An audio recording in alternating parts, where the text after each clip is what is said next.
ɗofto moojima kono kadi ahi donko ɓeyguma ko konngol makko woni ko dogi e ɓingol makko wiindirangol karamol makko kanko Diallo Abou Mathroud uridu rahman mahdi al Mathroud ene ko ñirɓinantoɗa yeeso moojima ko miijo andintama kon ka hewti walla ko goɗɗum mankirma si a tawi ko nden hunde welunode wayri walla wayli woni ko ñirɓinma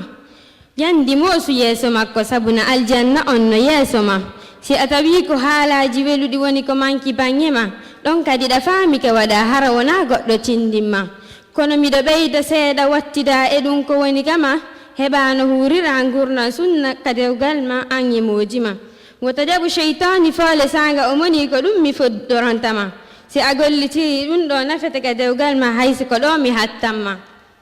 wota jaɓu miranji e salte mum sagito ka suuduma jowe lince e tuundi walla ñobbagol daraje no soka ɓernde makko haysi mo hiɗunoma gaynu golle suuduma si waaloɗa jaɓɓoramo moosema si o toñeno ka yaasi ko ɗon yewtirtamo doy ha o famama ko ɗum ɓuri sonko gon ka yaasi ha himɓe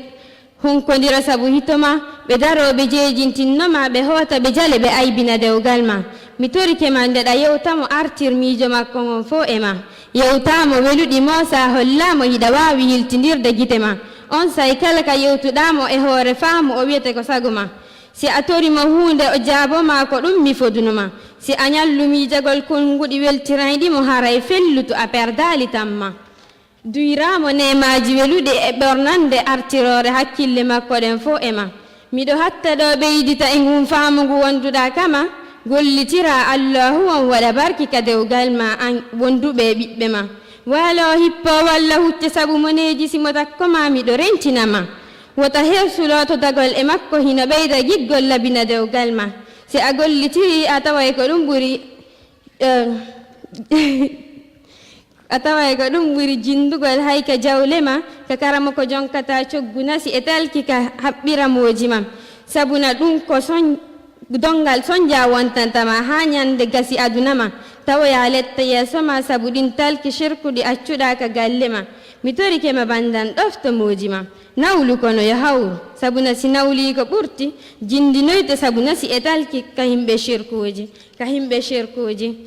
kono kadi ahi donko ɓeygu ma wota newir sonnajo ma dampere uttere wallumo heɓa fowtere wota jogitormo walinsere sabu sonnajo sino faami sunna ko hoodere si a tawi sonna ma no fandi sabu aduna kadi mo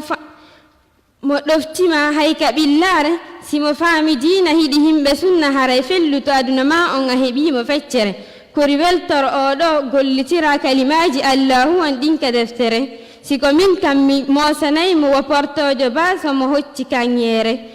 wota wonu gorko bulaw giɗo jiidira bandi hayka jawle mum kasare doga acca sonnajo e ɓiɓɓe mum wonduɗe tampere mono sodana jiidira bandi pouleji walla hamburger no acca ɓiɓɓe mum no hullataro yumma mum sabu pecco e pomme de terre hiire jindugol ka suudu ko tuma haaju makko yani wosi yo ara jeeda welna haalaji e hoore janfa ɓayle wona noon haljira wota jogitor dewgal ma wa jiyachi rafida ko ɓe wiyata dewgal contrat sakko nanda e ɓe himɓe sabuna jeeyeɗa e perduɓe ñande lahoro wota accu sonnajo ma waɗa caga golle ma tambito ɓe nguure ma ɓay ko kalifu mo landetoyteɗa ñande a wawana hoore ma ahi hulu allahu wonde wonnomo renuma teddin dewgal ma dankoɗa ɓiɓɓe ɓen e sonna ma janga sunna allahu on famina haqqeji dewgal hara a wahani wa ganga shiya rafida yo allahu en dandu en bone janfonirgol ka dewgal